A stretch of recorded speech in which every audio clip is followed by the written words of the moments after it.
Sallallahu ala Muhammad, sallallahu alaihi wasallam, sallallahu ala Muhammad. Assalamualaikum warahmatullahi wabarakatuh. Alhamdulillahi rabbil alamin. Wassalatu wassalamu ala asyrafil anbiya wal mursalin sayyidina wa habibina wa syafi'ina wa qurrati a'yunina wa maulana Muhammadin wa ala alihi wa sahbihi ajma'in. Rabbi srahli sadri wa yassirli amri wahlul 'uqdatam min lisani yafqahu qawli bi rahmatika ya arhamar rahimin. Wala haula wala quwwata illa billahil aliyyil azim. Amma ba'du. Wonten ngarsanipun para jamaah, para bapak ibu ingkang kula mulyakaken, monggo sepindah kita sarengan sami muji syukur wonten ngarsanipun Allah Subhanahu wa taala ingkang sampun paring pinten-pinten kenikmatan, bil khusus nikmatul iman wal Islam. Sholawat salam ditansah kunjuk wonten ngarsanipun Nabi kita Muhammad sallallahu alaihi wasallam, keluarginipun, para sahabatipun, mugi saged lumampah dumateng kita sedaya. Kula panjenengan keluarga kita tiyang sepuh kita wonten ing yaumil qiyamah mugi saged pikantuk syafaatul uzma. Amin ya rabbal alamin. Enjang menika temanipun luar biasa, meneladani kisah Nabi Yusuf alaihi salam. Tentang kisah-kisah menika kathah ingkang dipun muat wonten Al-Qur'anul Karim. Ya, bahkan ada satu surat yang bernama surat Al-Qasas. Artinya beberapa kisah. Memang kisah ini memudahkan seseorang untuk mengingat, ya, suatu pesan-pesan baik itu mudah dengan kisah, kuat untuk diingat, ya, mudah untuk dipahami. Maka ayat-ayat Al-Qur'anul Karim banyak memberikan petuah-petuah luhur dengan diberikan kisah-kisah perjalanan orang terdahulu, kisah-kisah para nabi, para rasul. Itu banyak kita temukan dalam ayat Al-Quran, termasuk nanti kisahnya Nabi Yusuf alaihi salam. Lah niki saya ini pun kula panjenengan mengenalkan kisah-kisah nabi dan rasul pada anak-anak kita. Jangan sampai mereka tidak tahu tentang kisah para nabi dan rasul.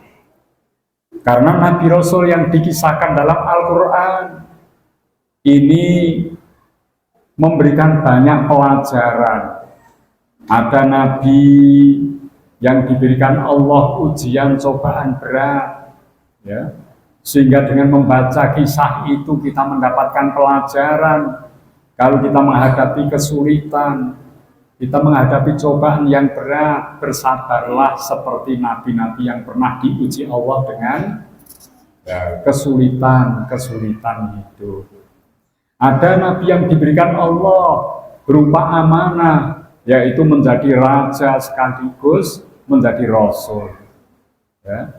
Seperti ini perlu kita kenalkan pada anak-anak kita, sehingga memberikan pelajaran. Kalau dia menjadi pemimpin, jadilah pemimpin yang adil, yang bijaksana, yang memikirkan rakyatnya, seperti yang dikisahkan Nabi Rasul yang menjadi pemimpin atau menjadi raja. Nabi Sulaiman, Nabi Daud, Itu sekaligus raja, pemimpin, dan juga nabi. Ya. Demikian pula kisah-kisah nabi yang lain. Ini kalau kita sampaikan kepada anak-anak kita, dia akan mudah mengingat, mengenal para nabi beserta sejarahnya, dan mungkin bisa mengambil hikmah dari kisah-kisah para nabi dan rasul. Di samping itu juga ada kisah-kisah lain, contohnya Ashabul Kahfi. Ada kisah lain, contohnya adalah ya, Ibu Maryam. Ya, ada kisah lain seperti juga dicontohkan dalam Al-Quran tentang kisahnya orang-orang terdahulu, ya, kaum-kaum terdahulu. Ya. Ini semuanya bisa diambil hikmah. Ngoten nggih?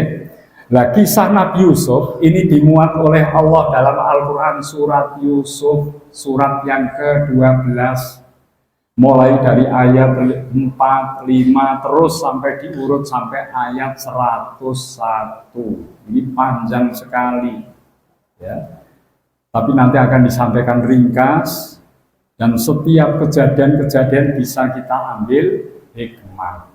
Yang pertama, kisah ini dimulai dari ayat Al-Quran surat Yusuf ayat 4 sampai dengan 5. A'udzu billahi minasyaitonir rajim.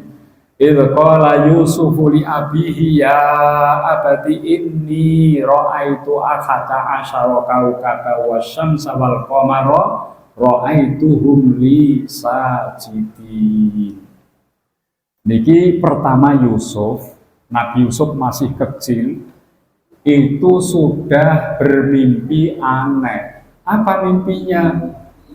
Beliau Nabi Yusuf yang kecil ini bermimpi bahwa ada 11 bintang, 1 matahari, 1 bulan, semuanya sujud kepada Nabi Yusuf. Ini mimpi aneh. Mimpi kula jenengan kan mimpi biasa nggih. Lunga rono rene, mak ngono ngene niku biasane semoten-moten niku. Dan iki mimpi yang spesial. Qala ya bunayya la taksus ru'yaka ala ikhwatika fayakidu laka kaida. Kemudian Nabi Yakub yang diberitahu tentang mimpi yang aneh memberi nasihat. Wahai anakku Yusuf, jangan engkau ceritakan mimpimu kepada saudara-saudaramu. Soalnya nanti takut akan ditipu daya oleh saudara-saudaranya yang mungkin diganggu oleh syaitan. Karena saudaranya Nabi Yusuf itu jumlahnya pinten 10 ditambah setunggal ingkang kandung kalih Nabi Yusuf. Tapi Nabi Yusuf itu enggak ada sederek ingkang kandung, 1 bapak 1 ibu. Ya. Bapaknya Nabi Yakub, ibunya namanya Rachel, niku namung Nabi Yusuf kalian Bunyamin. Iku sebapak seibu. Lah sing 10 liyane lain ibu, lain ibu, lain ibu. Soalnya Nabi Yakub diriwayatkan punya istri jumlahnya 4. Anak erolas niki nggih. Tapi lain ibu. Maka Nabi Yakub alaihissalam melarang, jangan kamu ceritakan. Soalnya ya, saudara-saudara yang lain itu, ibu itu bisa jadi nanti akan membuat rekayasa. Ngoten nggih.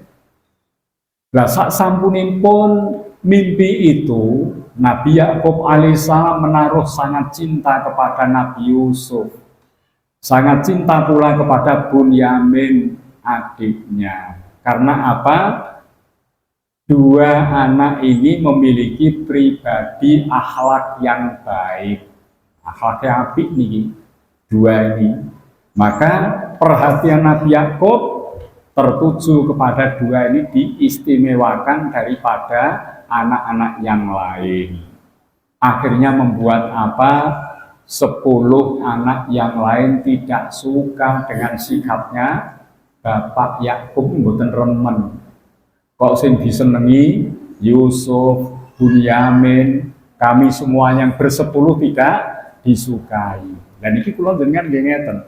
Duwe anak telu, papat, limo, pitu misalnya, kula jenengan gak ada putra kathah, jangan sampai kita ya melebihkan satu kecintaannya kita kepada anak-anak kita dan mengabaikan yang lain. Berbagilah untuk semua diperhatikan, semua disayang. Sebab nek mboten, kadang-kadang anak yang ragil diistimewakan. Pokoknya ngerono persoalan tukaran anak-anak sing disalani sing gede-gede. Sing ragil dibelo, segala kebutuhannya dituruti, paling dimanja. Ini menyebabkan apa? Antar saudara kadang-kadang terjadi iri hati. Jadi gua hati-hati kalau jenengan niki mau nonton kisah Nabi Yakub sangat cinta kepada Nabi Yusuf, kepada Bunyamin, ternyata membuat anak yang lain tidak suka sikap seperti ini. Akhirnya apa? Ya, mereka bersepuluh itu musyawarah, berembuk bagaimana supaya Yusuf ini ya dijauhkan dari keluarga kita ini. Akhirnya ada usul supaya Nabi Yusuf dibunuh, tapi ini tidak disepakati. Ada usul supaya Nabi Yusuf ini dibuang jauh-jauh dari daerahnya. Ini nggak disetujui. Yang disetujui, Nabi Yusuf akan dimasukkan ke dalam sumur. Jadi nggak dibunuh oleh saudara yang 10 itu.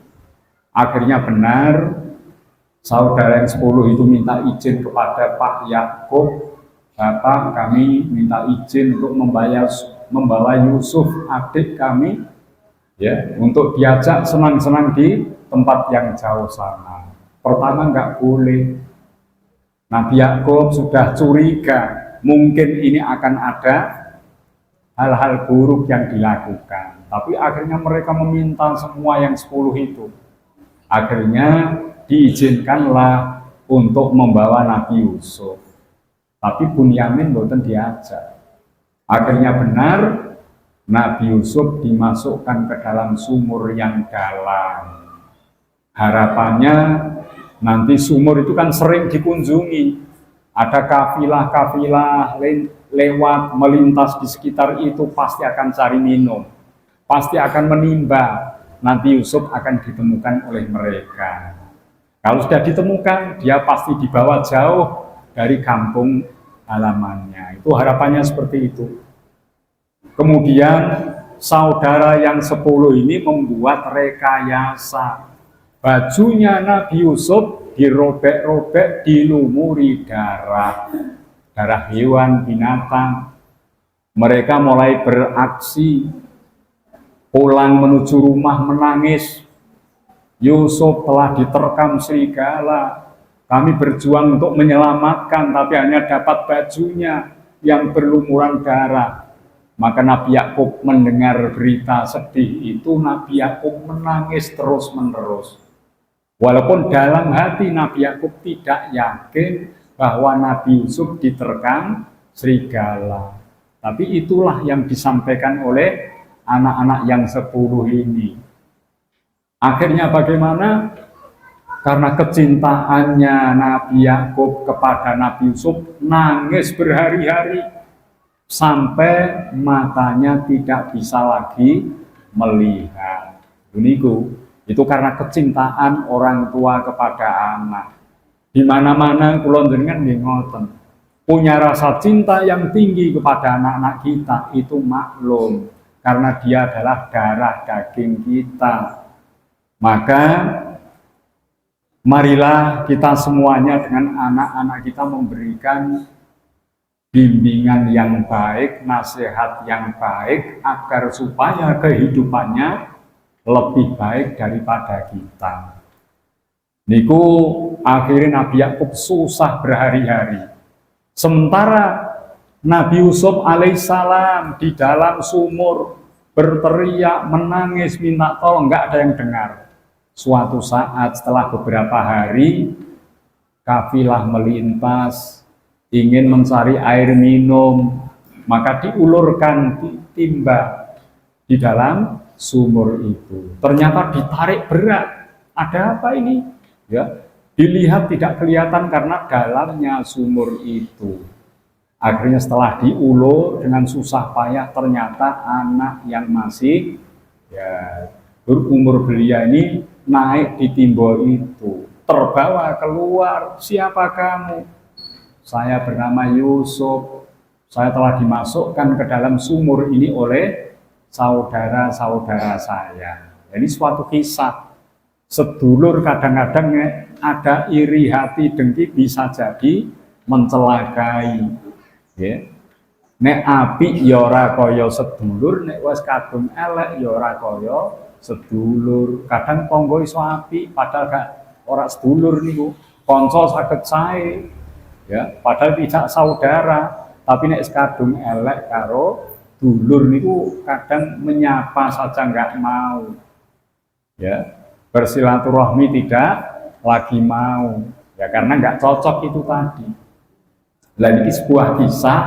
Kalau dalam kehidupan bisa jadi ada saudara-saudara yang mengalami seperti itu. Mbah mergo niku kasih sayang orang tua tidak merata, sing iki diwenehi macam-macam, iki disio-sio, ya. Atau mungkin pembagian waris yang tidak diterimakan dengan baik oleh keluarga yang lain. Kayak sing barep ngentek-enteki, menguasai, akhirnya yang datang kemudian menjadi tidak mendapat bagian. Itu akhirnya nggak bagus dengan sesama saudara. Ini sudah ada kisah ceritanya saudara-saudara Nabi Yusuf alaihissalam. Akhirnya Nabi Yusuf ini ditemukan oleh para kafilah, ya. Kemudian dibawalah ke negeri Mesir. Jadi kafilah ini berasal dari Madian, yaitu sebelahnya Mekah, Madinah, dan ingin menuju ke Mesir. Ingin menuju Mesir, maka melintas di tempat Nabi Yusuf dimasukkan sumur itu. Akhirnya dibawalah dia menuju ke Mesir oleh pedagang ini. Dan pedagang itu merasa karena anak ini ternyata punya wajah yang mempesona, bagus, ganteng, kulitnya resik, pasti kalau dijual di pasar budak nanti akan laku dengan harga yang tinggi. Riyen itu wonten perbudakan.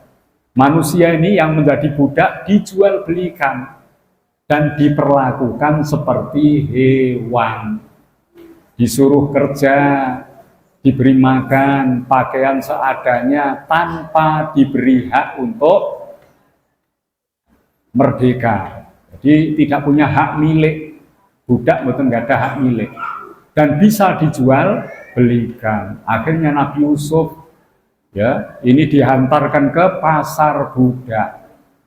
Ada pembesar kerajaan Mesir melintas di situ, tahu ada anak kecil, dia membantu suatu pekerjaan. Ini bagian dari jenis budak yang dijual. Akhirnya tertarik, bernama Kitmir. Akhirnya dibeli Nabi Yusuf dengan harga tinggi, tapi tidak dijadikan budak, diambil sebagai anak angkat. Lah Kitmir ini pejabat tinggi negara Mesir, dibawalah pulang, disampaikan pada sang istri di rumah, aku telah membeli budak, tapi nanti kita angkat sebagai anak angkat di rumah ini karena kebetulan tidak memiliki anak. Pak Kitmir karo bojone mboten gadah putra, padahal sugih niki di anak angkat. Ini menjadi pelajaran. Anak angkat bolehkah dalam Islam? Boleh, kula jenengan mengambil anak angkat dari orang lain, tapi harus tetap nasabnya dijaga. Misalnya A itu anaknya B, tetap A bin B, A binti B. Tidak boleh A itu binti atau bin yang mengangkat anak. Nggak boleh seperti itu. Dengan mengangkat anak dari panti asuhan untuk mancing supaya nanti punya anak. Kemudian panjenengan namanya dia dimasukkan ke kakak, nanti kalau nikah bintinya kepada yang mengangkat anak, itu tidak dibenarkan. Jadi nasab harus dijaga. Dan anak angkat ini kalau dia laki-laki di dalam rumah tangga kita, di situ ada istri, anak mungkin, maka ini pun harus menjaga adab. Dia tetap bukan mahram. Jadi harus jaga adab. Nek boten jaga adab, tetap ada dosa di situ. Punya anak angkat perempuan cantik, ya, di gorono rene dianggap anak dhewe niki salah, boten asal niku. Dia tetap ya bukan mahramnya orang lain. Ya. Nah ini anak angkat boleh, tapi nasab harus tetap dilanjut pada orang tuanya, jaga adab walaupun dalam satu keluarga, boleh seperti itu. Ya. Tapi kalau menghilangkan nasab, mengganti dengan bin, akhirnya menjadi yang mengangkat anak, di rumah dianggap anak sendiri, campur dalam keluarga, ini ya banyak dosa di rumah itu.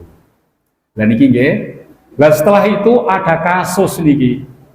Ternyata napa mergo baguse Nabi Yusuf, bojone Kitmir namanya sinten Pak Nur? Siti Zulaikha. Itu tergoda dengan pemuda yang tampan ini. Nah, itu membuat pelajaran jebule wong wedok-wedok ya duwe rasa seneng jebule karo Pak Nur Hadi sing bagus. Seneng nggih. Cuma arep ngomong ora wani lah. Nek wong lanang beda, nek seneng langsung ngoyak golek yo main di foto, dikenang terus lah niki. Nek wong wedok mboten ngoten. Siti Zulaikha punya rasa senang, tapi nggak mau menyampaikan. Tidak juga ya diketahui oleh suaminya, bahaya diketahui suaminya. Akhirnya bagaimana? Siti Zulaikha ingin agar Nabi Yusuf ini melakukan sesuatu hal kepadanya. Boleh wong wedok yo ana sing ngono. Ya. Nek umumnya kan wong lanang pengen melakukan sesuatu kepada perempuan, niki wong wedok pengen nglakoni niku. Akhirnya Nabi Yusuf diajaklah masuk ke dalam ruangan, di kamar, pintu ditutup semuanya. Ya, dia bilang Siti Zulaikha ya, untuk merayu menggoda Nabi Yusuf. Tapi Nabi Yusuf seorang yang punya akhlak yang luhur dan dia seorang nabi. Ada dalam situasi seperti itu dia merasa bahwa ini akan ada jebakan yang mendatangkan fitnah. Akhirnya Nabi Yusuf buru-buru keluar menuju pintu untuk keluar dari ruangan. Siti Zulaikha ini sudah di ruang yang sepi. Andai kata nanti hamil ya suami ada. Kalau nggak ambil ya alhamdulillah. Kok Yusuf keluar dioyak, ditariklah bajunya sampai robek bagian belakang. Delalah pas ribut-ribut Pak Kitmir dugi. Wadah apa ini? Langsung Siti Zulaikha menebar fitnah. Dia anak ini ternyata mau melakukan sesuatu yang tidak pantas kepadaku. Dan iki fitnah. Bisa diambil pelajaran sekarang, kula njenengan kudu hati-hati. Nek ana tamu lanang, panjenengan tenggalem bapake nembe ngasto. Jangan sampai masuk di dalam rumah. Ya, di depan saja, di teras saja. Soalnya yang mlebet griya, iku bapake nyambut gawe. Tamu lanang mbok sapa ora jelas mlebu omah. Pordene ditutup. Tangga mulai ya punya prasangka buruk. Niku nggih. Mula niki wae nggih ngoten. Pak Kitmir langsung punya prasangka buruk. Pasti anak ini akan melakukan sesuatu yang tidak baik kepada istri saya karena Zulaikha itu pun cantik. Ya. Akhirnya bagaimana? Nabi Yusuf dilaporkan kepada kerajaan dan Nabi Yusuf sebagai anak angkat ini dipenjara gara-gara fitnah. Dan itu maka jauhilah fitnah. Ya. Karena fitnah itu bahayanya melebihi dari pembunuhan. Al fitnatu asyaddu minal qatl. Kalau dibunuh seseorang sekali mati selesai sudah persoalan.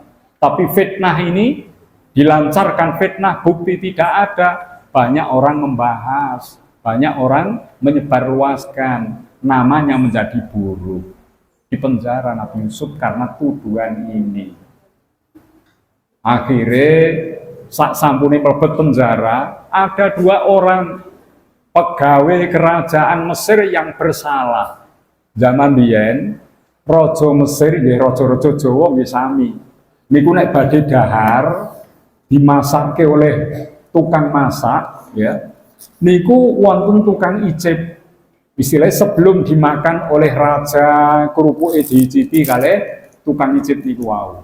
Soalnya bisa jadi tukang masak ini bekerja sama dengan raja mana untuk meracun sang raja itu. Nek rajane mati nanti dia akan diberikan banyak uang dan jabatan. Lho niku saged ugi. Mulane raja-raja duwe tukang masak dan tukang ngicipi. Dicipi kok beberapa waktu enggak ada reaksi napa niku keracunan, minumannya juga tidak ada reaksi keracunan, barulah raja makan dan minum itu. Lah ternyata suatu kejadian masakan itu setelah diicipi ada racunnya, ya, sehingga pegawai yang tukang ngicipi ini terkena racun itu.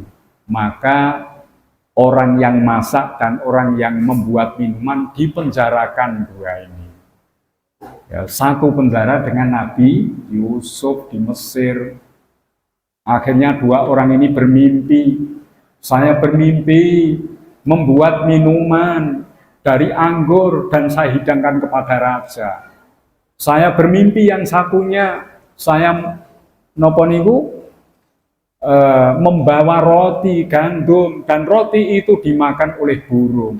Maka 2 orang temannya Nabi Yusuf di penjara menyampaikan mimpinya masing-masing. Nabi Yusuf mentakwil mimpi, menafsirkan mimpi.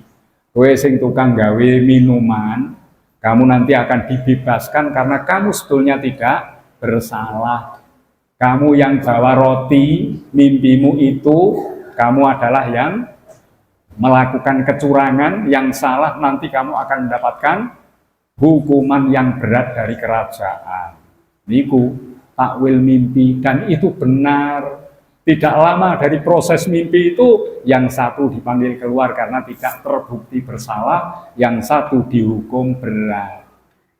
Bar niku napa? Ganti rajane Mesir sing mimpi. Ya. Raja Mesir mimpi aneh, yaitu ada sapi 7 kurus-kurus memakan sapi gemuk yang jumlahnya 7. Mimpi kok aneh.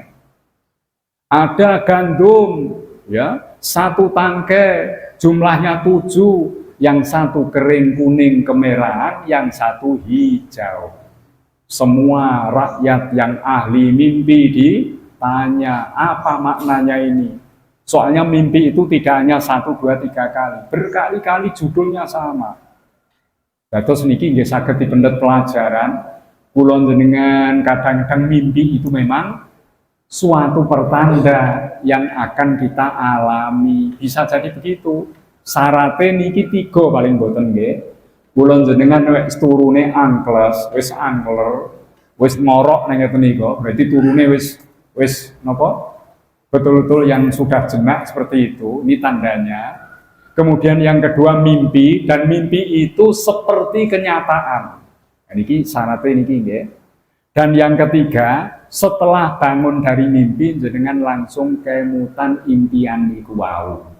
Kalau memenuhi 3 syarat, maka orang itu mimpinya sebagai tanda-tanda yang akan memiliki, ya, sebagai firasat yang akan memiliki bukti dalam kehidupan. Nah, niku. Tapi kadang-kadang kula jenengan ngimpi niku kembange turu, lagi bleksek sedelok wis mancal tembok bu, ya. Soalnya apa terjatuh, Pak. Nah, niki ora mimpi sing ru'yah shadiqah niku. Soale dereng angkler niki. Mimpi kudanan zaman biyen nggih. Polos kabeh, jule balung tangi ngompol. Ngoten niku nggih. Niki impen-impenen mboten mimpi sing tenan. Mimpi dioyak asu, ya, tiba tangi jebule apa sikile kebulet sarung, ya. Lah niku saged ngoten. Ya. Lah niki mimpi yang benar cirinya 3, kula jenengan saged ngalami. Mulane ana tafsir mimpi nika nggih, buku tafsir mimpi, tapi itu walaupun tidak benar, tapi mimpi ini ada sebagian itu yang memang benar-benar sebagai pertanda kaya dene ingkang dipun alami Nabi Yusuf alaihissalam ketika 11 saudaranya akhirnya nanti sujud. 11 bintang dan matahari serta bulan sujud, mimpi Nabi Yusuf. Mimpinya orang tadi ditakwil benar.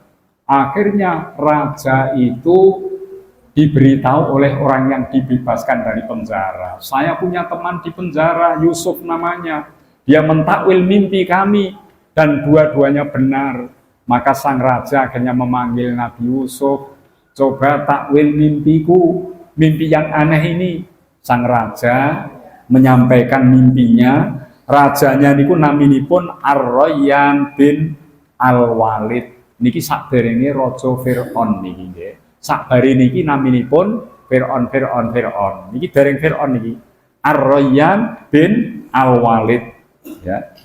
Niki akhirnya Nabi Yusuf mentakwil mimpi bahwa di Mesir akan terjadi paceklik, larang pangan, ora ono udan selama nanti waktu yang lama, 7 musim panen. Itu tidak terjadi karena paceklik, dan akan terjadi di Mesir ini pula musim panen berlimpah hasil gandumnya selama 7 musim. Jadi 7 musim subur, banyak hasil yang didapatkan. 7 musim akan terjadi kekeringan, nggak ada air, nggak ada makanan. Wah, raja cocok, ini mimpi ini cocok. Lalu apa yang kita lakukan? Mesir harus membangun lumbung tempat menyimpan panen. Gandumnya nanti dijemur kering, disimpan untuk cadangan 7 musim yang akan terjadi paceklik kemarau panjang. Wah, masuk akal. Akhirnya Nabi Yusuf akan dikeluarkan dari penjara. Kalau begitu kamu bebas dari penjara. Mimpimu, mimpi yang aku napa niki alami telah ditafsirkan dengan tepat. Tapi Nabi Yusuf aneh. Ken medal king penjara mboten kersa. Sebelum kasusku tuduhan melakukan napa nika wau mboten badhe perselingkuhan nika wau nggih. Niku kok dituduh niku akhirnya masuk penjara, belum dibersihkan namaku karena aku tidak melakukan, saya tidak mau keluar dari penjara. Itu aneh. Nek wong sakniki ditokne penjara seneng sujud syukur. Nabi Yusuf boten purun. Karena apa? Dia keluar penjara, kasus itu seolah dia masih melakukan kesalahan besar. Akhirnya disidang. Di sidang ternyata dalam keputusan sidang Nabi Yusuf tidak bersalah. Andai kata dia akan memperkosa Siti Zulaikha, tentunya Zulaikha akan merobek baju bagian depan. Oh, merkosa kan kon ngarep, ojo dirobek, yang robek depan. Lagi kok nguri? Apa merkosa kok nguri ya? Model ini nggih. Berarti ini pertanda Nabi Yusuf tidak bersalah dan itu hanya tipu daya. Dan ini akhirnya diputuskan Nabi Yusuf bebas dari tuduhan akan melakukan pelecehan kepada Siti Zulaikha. Ya. Kemudian Kitmir sebagai pejabat tinggi Mesir dipecat karena telah menuduh Yusuf yang tidak bersalah dianggap melakukan kesalahan, dipecat. Sakbare dipecat mati. Soalnya wis orang di jabatan, stres nggih, dipecat mati. sehingga raja itu menggantikan jabatan Kitmir untuk diisi oleh Nabi Yusuf. Nabi Yusuf menjadi pejabat tinggi di Mesir saat itu. Kemudian apa? Siti Zulaikha yang ada kasus tadi dinikahkan oleh raja kepada Nabi Yusuf. Dan Siti Zulaikha itu dikerukupi pakai kain oleh Nabi Yusuf. Setelah dibuka, wajah tubuhnya menjadi muda. Niku mulane dicontoh manten-manten Jakarta nih kok nggih, nek ijab kabul ditutupi nganggo kurungan ya. Wonten nih kok nggih, tapi metu saya utuh kaya ngono nggih. Nah niki nek Nabi Yusuf bareng dikerukup ini dibuka, wajahnya menjadi muda Siti Zulaikha ya. Ya, niki akhirnya menjadi istri Nabi Yusuf yang kecintaan keduanya sangatlah besar, menjadi contoh teladan. Mulane nek ndongakne manten anyar niki wae kula ndongakne. Niku wonten donga ulfah bunyinya seperti ini. Allahumma alif bainahuma, ya Allah satukan kedua pengantin ini. Kama alafta baina Adam wa Hawa, kaya dene bersatunya Adam dan Hawa. Jenengan dinginane manasik teng Boyolali ada tugu napa Bu? Jabal Rohmah, tugune sing putih nika nggih. Mungkin teng mriku wonten teng Arafah nika.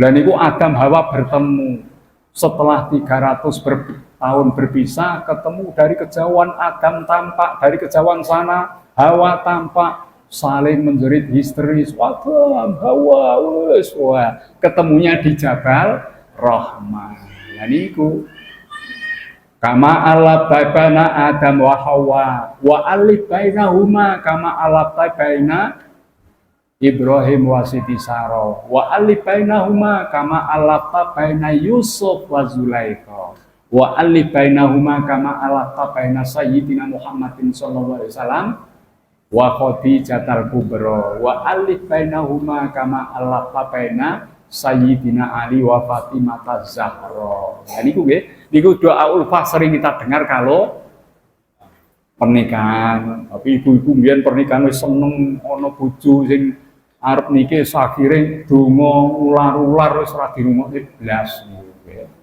Nah niku nggih. Jadi ini sepasang kekasih yang ya cintanya luar biasa, Yusuf dan Siti Zulaikha. Nah niki. Tapi setelah Nabi Yusuf alaihissalam menjabat di Mesir, ternyata terjadilah paceklik panjang di Mesir dan Syam, Suriah. Sing sakniki Palestina niku. Jadi Syam niku terdiri dari 4 negara sakniki. Dulu Syam saja, ya.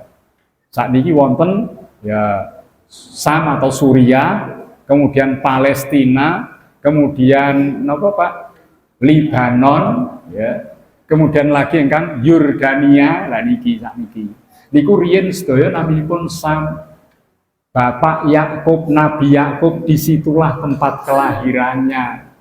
Mengalami paceklik, nggak ada makanan yang bisa dikonsumsi. Akhirnya anak yang jumlahnya 10 kecuali Yusuf dan Bunyamin diperintahkan untuk mencari makanan sampai ke negara Mesir. Untuk apa ini? Mereka Nabi Yakub mengumpulkan kulit binatang, hewan setelah sembelih, dimakan dagingnya, kulitnya dijemur. Ini sampai banyak dan itu bisa ditukar dengan gandum untuk ditukarkan ke Mesir sana. Akhirnya berangkatlah ke Mesir 10 anak Nabi Yakub. Ya, akhirnya apa? Setelah sampai sana, ini kisah luar biasa. Nabi Yusuf alaihissalam yang menjadi pejabat tahu bahwa 10 dari Syam, Suriah ini adalah saudara-saudaranya. Tapi mereka nggak tahu kalau pejabat yang penting di Mesir adalah saudaranya. Mereka nggak tahu, Nabi Yusuf tahu.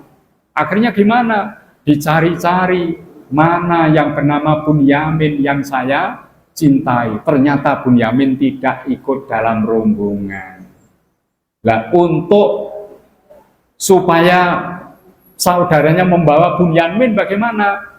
Ya, maka dia diberi janji, kamu sekarang saya beri gandum sedikit, tapi nanti saudaramu di rumah yang bernama Bunyamin, kalau sudah bawa ke sini, apalagi bapakmu Pak Yakub bawa ke sini, maka akan saya berikan gandum yang berlipat ganda jumlahnya. Akhirnya betul, dibawalah Bunyamin ke Mesir, ketemu dengan Nabi Yusuf, dipertemukan.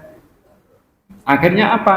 Supaya Bunyamin ini tetap tinggal di Mesir, maka gandum yang telah diberi punya Bunyamin dimasuki gelas, tapi gelas dari emas dimasukkan. Riwayat yang lain, gelas itu untuk menakar gandum, dan ini satu-satunya milik kerajaan Mesir yang penting. Benda alat ini dimasukkan ke tempat Bunyamin, sehingga ada pemberitahuan, para hadirin semua, para tamu-tamu yang datang ke Mesir, kerajaan Mesir kehilangan satu barang yang berharga, yaitu gelas dari emas. Siapa di antara kalian yang mengambilnya akan diberikan hukuman yang berat, digeledah semuanya. Ternyata punya Bunyamin yang tersimpan benda yang dicari itu. Maka Bunyamin ditahan di negara Mesir.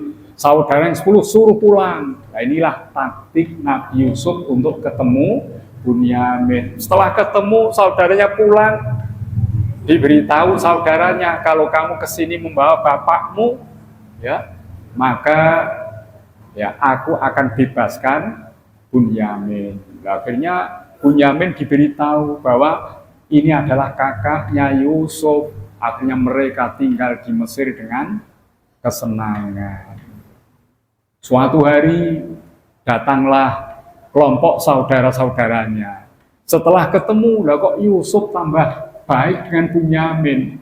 Diberitahukan oleh Bunyamin bahwa ini adalah Yusuf yang engkau buang di dalam sumur.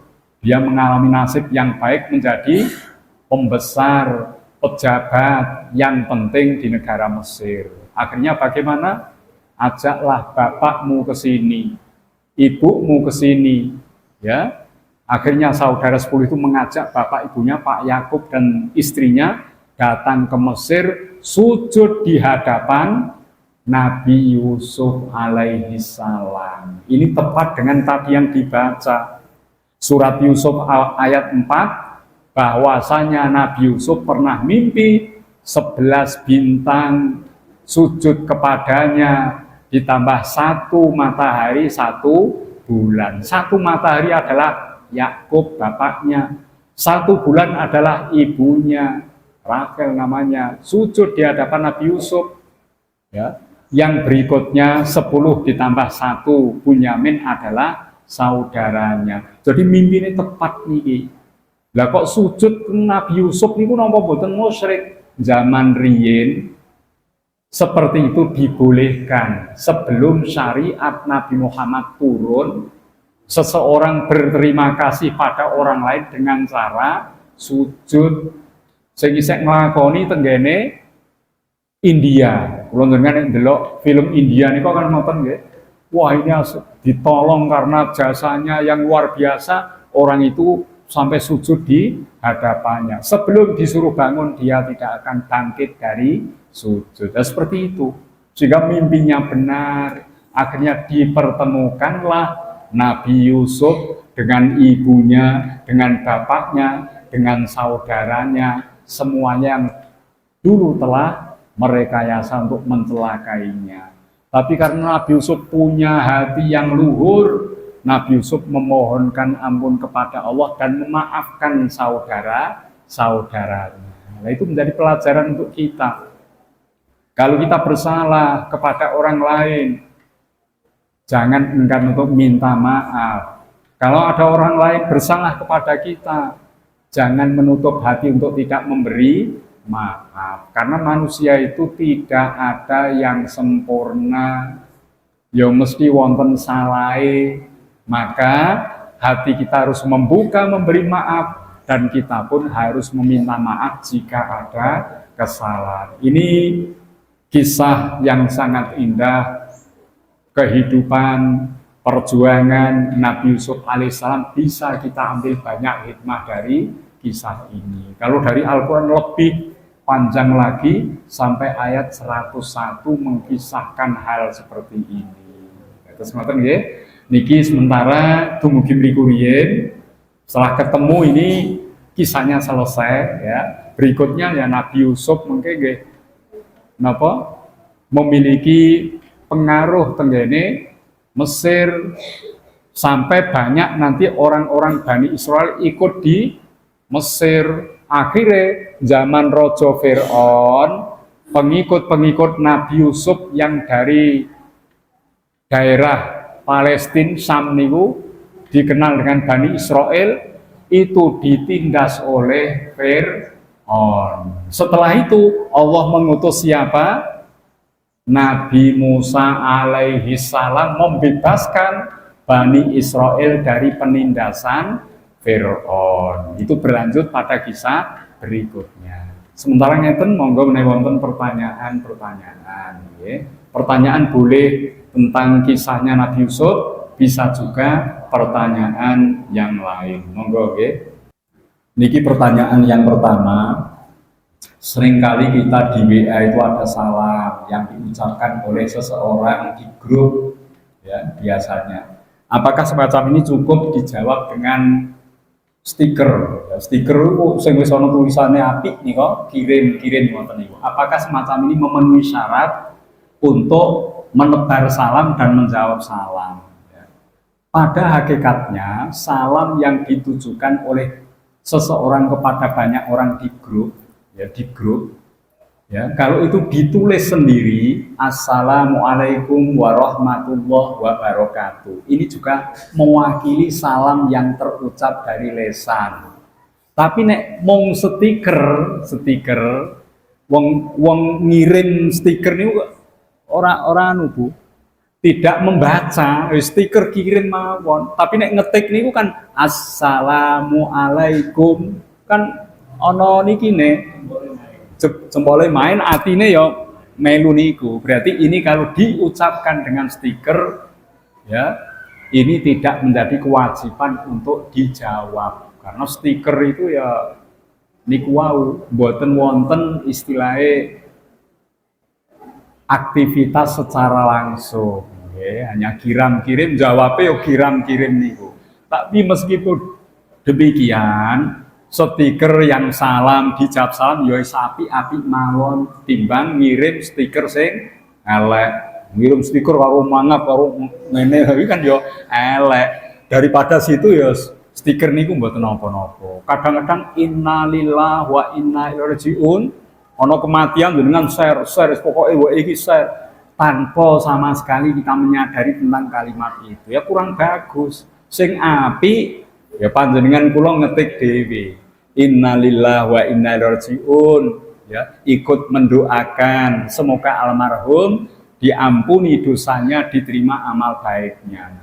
Jenengan nek kirim innalillah ampun ngantos ikut berbela sungkawa. Jangan, kita nggak boleh bersedih. Yang ditinggal mati aja kalau bisa kita hibur, jangan sampai larut dalam kesedihan. Maka jangan mengucapkan itu ya. Kadang-kadang kan wonten nggih, innalillahi rajiun terus dibalas innalillahi wa inna rajiun, ikut berbela sungkawa atas wafatnya titik-titik ngoten nembe donga niku mboten usah langsung ngeten mawon ya, innalillahi wa inna ilaihi rajiun, ikut mendoakan ngoten mawon. Semoga almarhum almarhumah di ngapura dosane ditampa amal kesaenane. Lah niku tulis langsung. Pak nek tulis biasa ora apik kaya ngene. Tujuan salam dan seperti itu bukan baiknya tulisan. Tapi lafaz keinginan doa yang kita haturkan itulah yang menjadi tujuannya. Dados ngoten nggih, dados nek niku namung stiker ya jenengan jawab stiker ya sae. Misalnya mboten dijawab, kita tidak tergolong dosa karena itu sekedar stiker. Kaya ning gone napa niki mobil kadang-kadang ada nggih sholawat ngeten iki nggih. Sholawat ditulis teng mobil ya. Jadi ki napa nggih kedah kula dengan maos niku, mari bersolawat, terus solawatnya ditulis ya.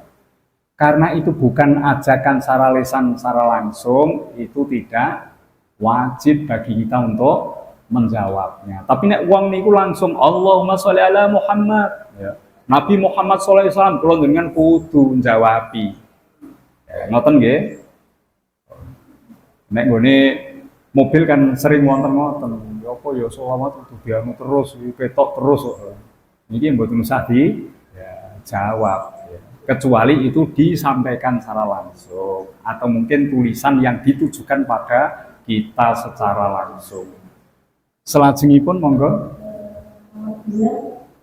Ketika berjamaah sholat maghrib di masjid di sekitar awal minggu kemarin, imam masjid ketika membaca surat Al-Fatihah untuk bismillahnya tidak terdengar dibaca. Ya. Dengan keras, apakah hal tersebut dibolehkan? Ya. Membaca Fatihah tanpa basmalah apakah dibolehkan? Panjenengan nek tindak haji umroh teng Mekah, teng Madinah, imam tidak membaca nyaring basmalah.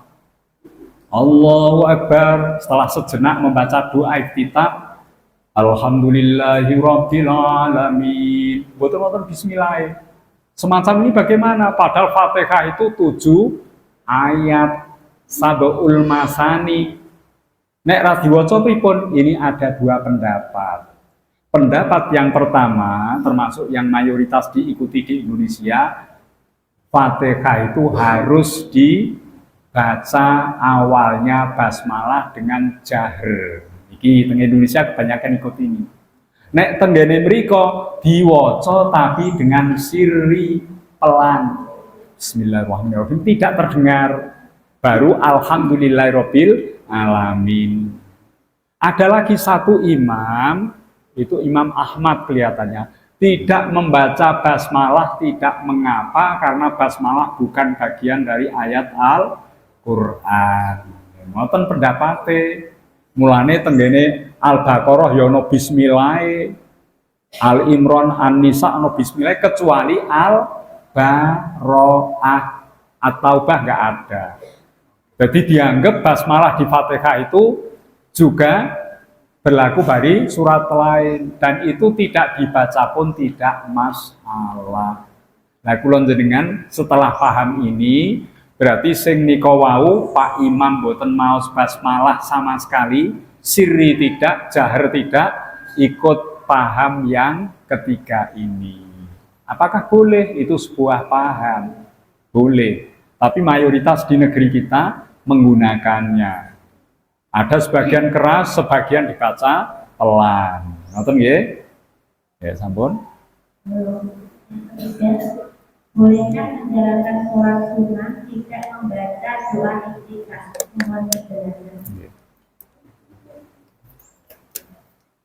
Doa iftitah itu sunnah dibaca dalam sholat yang fardu maupun yang sunnah. Kecuali sholat jenazah. Niku mboten ngangge Allahu Akbar kabira, mboten ngangge niku nggih. Ya, niku nganggene langsung bacaan surat Al-Fatihah dan seterusnya. Nah ini bagaimana kalau sholat sunnah tidak baca itu? Nggih mboten angsal ganjaranipun. Jenengan kula sholat tahiyatul masjid langsung Fatihah tidak baca Allahu Akbar kabira, nggih mboten angsal ganjarane niku wau. Sebabe sunnah niku menawi dipun lampahi pikantuk ganjaran, menawi mboten dipun lampahi mboten pikantuk ganjaran. Aja diarteni ora apa-apa. Nek dilakoni entuk ganjaran, nek ditinggal ora apa-apa. Mboten ngoten, apa-apa niku ora entuk ganjaran. Jadi niku ampun diarteni ora apa-apa. Nek ora apa-apa berarti ora penting. Nek ora penting, Rasul tidak akan mengajarkan untuk kita. Niku penting, cuma sunnah ya. Dilakukan berpahala, tidak dilakukan tidak mendapatkan pahalanya. Jadi boleh saja tapi tidak mendapatkan pahalanya tadi. Lah nek saged kula jenengan napa mawon sing disunah-sunahke monggo dipun lampahi. Wudu niku Napa niki? Gosok-gosok telapak tangan sebelum memulainya sunnah. Berkumur sunnah. Menghirup air ke hidung 3 kali dikeluarkan sunnah. Ojo terus langsung membasuh muka, sunnah lakukan. Berkumur-kumur manfaatnya besar, mengeluarkan ya kotoran sisa makanan yang ada di mulut, dan satu lagi berkumur-kumur menurut para ahli tasawuf mengeluarkan dosa-dosa dari pembicaraan kita. Jadi dengan kumur-kumur brus ping telu, wong makrifat, wong ahli tasawuf ningali banyune sing medal iku keruh ireng rupane. Mergo nggawa dosa. Lah niki nek ora dilakoni ya ora kurang dosane. Mula niku wau ingkang sunah-sunah monggo dipun lampahi. Mlebet masjid kaki kanan, masuk masjid doa dibaca. Aja blusak-blusuk sak karepe. Wah itu sunah kok. Ora usah dianu ampun ngoten. Nggih, sunah monggo dipun lampahi. Ya sak saged-sagede kula jenengan. Ngoten Bu nggih? Monggo tasih pinten tempat. Apa yang dimaksud dengan penyakit ain? Bagaimana cara menghindari penyakit ain? Apa tanda-tanda orang yang terkena penyakit ain? Dan bagaimana cara menyembuhkannya? Komplit ini pertanyaan ini. Iku wis magrib bareng ya. Penyakit ain kalau ngiranin pun ditangkleke duka teng pundi kula kesupen. Penyakit ain itu penyakit yang disebabkan oleh pandangan mata. Nek cara wong biyen-biyen sawanen, misalnya jenengan kok rada piye sikape mboten nyenengke, lah kula pentelengi terus jenengan niku. Sambil dalam hati saya ini ada keinginan buruk penjenengan, itu jenengan bisa terkena penyakit ain, terpengaruh, tekan omah sirai pusing, ya, ditambani bodrek ora mempan. Niku penyakit ain ngoten niku. Awake rasane gemerges, ngombe tolak angin ora mempan, penyakit ain. Napa malih sing paling gampang anak-anak kecil. Jenengan duwe putune difoto, diupload teng internet. Didelok tanggane, ya ngerti nek niku putune jenengan, tanggane ora pati seneng, nek jenengan seneng niku ora seneng. Akhirnya foto niku dikata-katain yang buruk, ya dikata-katain buruk, ini akan tembus kepadanya, itu penyakit ain. Delalah anake terus rewel, dimi irak gelem, jak mlebu omah nangis, ya. Nah niku ngoten niku penyakit ain. Ya. Ini bisa terjadi apalagi langsung pandang memandang antar empat mata nggih. Itu mudah terjadinya penyakit tersebut. Mulane jenengan nek numpak bis umum, kendaraan umum, kalau dipandang seseorang yang kelihatannya orang ini bermaksud buruk, jangan ditatap pandangan itu. Nek mbok tatap ngeten langsung kontak terjadi. Dan itu bisa menyebabkan mungkin ilmu pelet, sihir, penyakit ain terjadi pada seseorang. Ya ampun ngantos mandeng niki nggih. Nah, ciri-cirine ngoten niku, penyakit itu diobati dengan obat yang umum, tidak ada perubahan. Digawani dokter, diperiksa kabeh sehat. Jadi iku cirine. Cara mengobati bagaimana? Ruqyah syariah.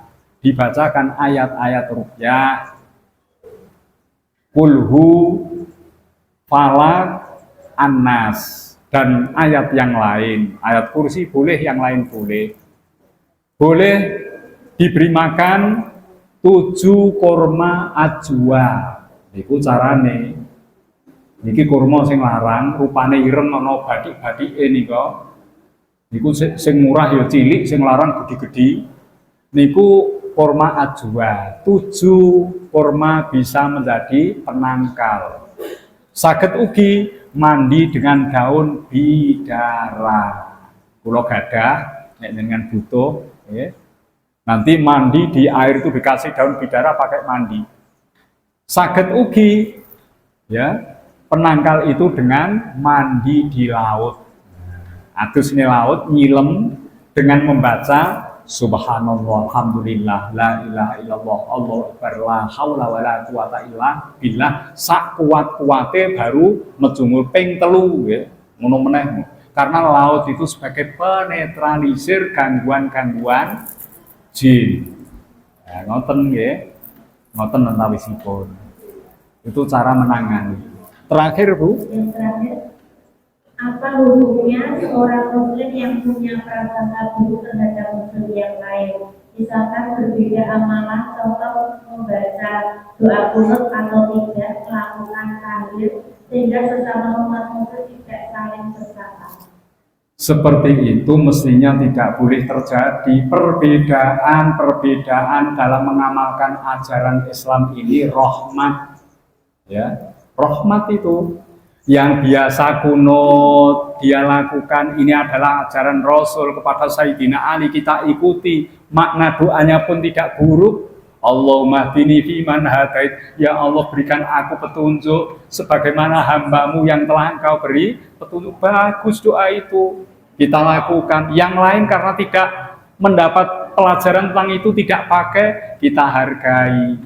Tidak boleh saling menyangka salah. Ahli kunut bid'ah, sing ora kunut, ora ikut Rasul, jangan seperti itu. Karena apa? Perbedaan-perbedaan itu dimaklumi. Ikhtilafu ummati rahmatun. Perbedaan pendapat pada umatku kata Rasulullah rahmat. Sing biasa tahlil, kirim donga kepada ahli kubur bagus. Karena kita ya mendoakan mereka seperti orang yang tenggelam di laut butuh bantuan doa. Sing ora kulino tahlil jangan menyalahkan. Silahkan cari cara yang lain untuk mendoakan mereka. Nah ini insya Allah nek ilmune cukup oleh ngajiku tenanan, insya Allah orang itu tidak napa Pak Nur jenenge fanatik, tidak fanatik. Sing kunut dihargailah, yang tidak kunut kita hormati dia. Yang ziarah kubur bagus, mengingatkan kematian, mencontoh keteladanannya. Yang tidak ziarah pun ya sudah, itu kita hargai semua. Niki nek ngajine bener, insya Allah tidak ada suudzon kepada yang lain. Niku nyaman saja. Imam Sudes ngimamine Mekah orang nganggo kunut, bareng diundang ke Jakarta, di Istiqlal Jakarta sholat subuh beliau melakukan kunut dan kunutnya panjang. Niku nyaman kalau kita saling menghargai.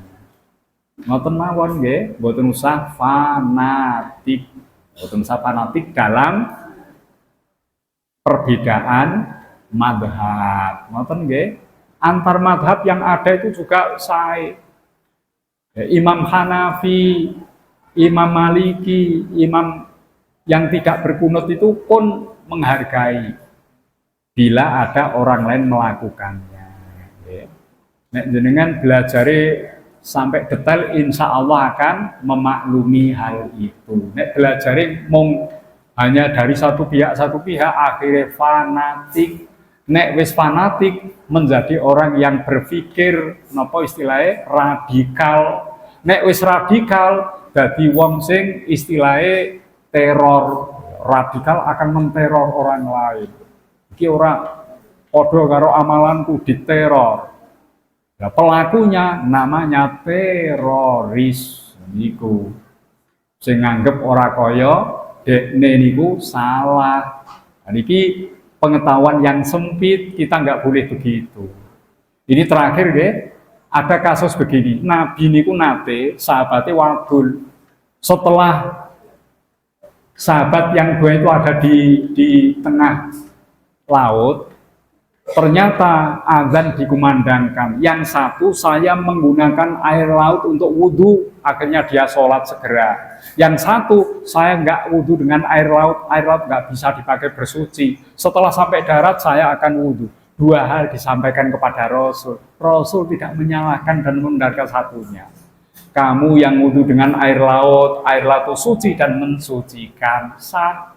Kamu yang menunda wong pancen durung ngerti, nek air laut suci mensucikan, itu pun benar. Rasulullah tertawa menyambut dua perbedaan. Nek kula njenengan wis berkenengan. Ora kaya aku iki sesat, repot ngoten niku nggih. Mula kula njenengan sing longgar penggalihe ngadepi perbedaan seperti itu. Ngoten nggih? A'udzu billahi minasyaitonir rajim. Bismillahirrahmanirrahim. Alhamdulillahirabbil alamin. Allahumma shalli wa sallim wa barik ala sayyidina Muhammadin wa ala alihi washabihi ajmain. Rabbana dzalamna anfusana wa illam taghfir lana wa tarhamna lanakunanna minal khasirin.